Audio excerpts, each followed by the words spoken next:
So Jean Charest was the crowd favorite there in Quebec. What was your read on last night's debate? Was Charest the victor? I think that Mr. Charest and Mr. Poilievre drew. It was a draw with regard to the actual debate itself, because in the clip that we had there, Charest was being applauded because he was going after Poilievre for supporting the people who had blockaded Ottawa illegally. But once that applause was over, there was a lot of boos from the back of the room. So Poilievre had done a pretty good job of getting his folks in the room as well. Why I'm saying it's a draw is because, and not just because they're the two who speak the best French, because the third person who can actually speak some French is Patrick Brown. But he had a heck of a hard time last night. Boy, it really didn't come across well. He got pummeled by Poilievre, who was very dominant in the debate. He took up a lot of room. He and his team had prepared in a way that corresponded to the way the party had set this up. It was very hard for the MC to get any order there. And unlike the English debate where Tom Clark ruled with a bit of an iron fist and a sad trombone button, last night it was an absolute free-for-all of mixed martial arts. There were several people who weren't in the game simply because their French is not there, but those three were expected to do better. I have to say that if the winner, if the victory is a tie between Poilievre and Charest, the definite loser was Patrick Brown, who's just shown that he's really not in the game at all. He tried gamely, but he hadn't even prepared as much as others. Scott Etchison, who doesn't have a lot of native French, came out, and his opener was done in such pitch perfect French, everybody was gobsmacked. But then it was actually that preparation, because when the subject of organized crime and guns came up, he had to shy away. He didn't even take part in the debate. But he's still very likable, even whether it's in French or in English.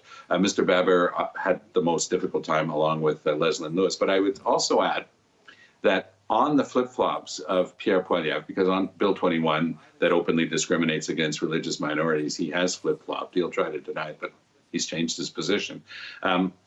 There's another area where he's firmed up his position. He was always dancing around the edges of the abortion issue. And in the English debate, he said, well, he's in favor of freedom and therefore in favor of freedom of choice. But the question kept being, but are you pro-choice? Last night, the other shoe dropped. He came out clearly in favor of freedom of choice, but you had to be watching Leslyn Lewis's body language. For the rest of the debate, she nodded approval for everything that Jean Charest said.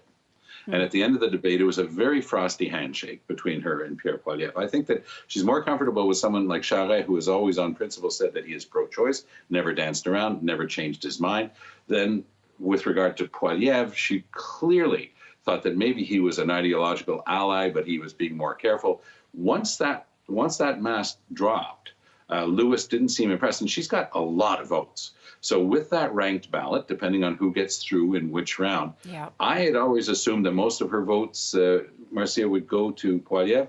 I'm not so sure after what I saw last night. I think that she might have a determining influence on the result of this campaign. Okay, so it's the last debate. Pierre Poilievre, as you and I have discussed many times, is the perceived front runner. If you had to say, though, Tom, that he was looking over his shoulder at someone, who would it be? And of course, the way that there are only two people in this race at this point. It's Pierre Poilievre and Jean Charest. Leslyn Lewis has sold a bunch of memberships, but it's to a very specific interest group. I don't think that's ever going to be enough to bring her over the top. Patrick Brown has done a remarkable job, something that the Conservatives have to learn how to do better, and he can help in that, selling membership cards into cultural and ethnic communities where he's popular.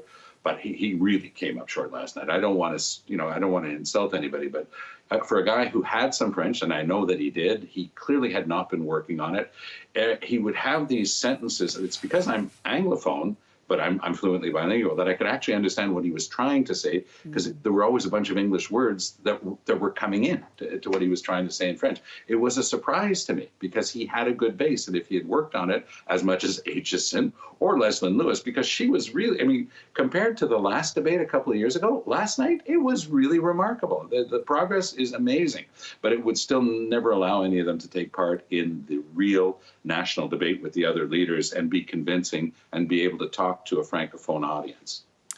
Tom Mulcair, thank you so much. As always, great to chat with you.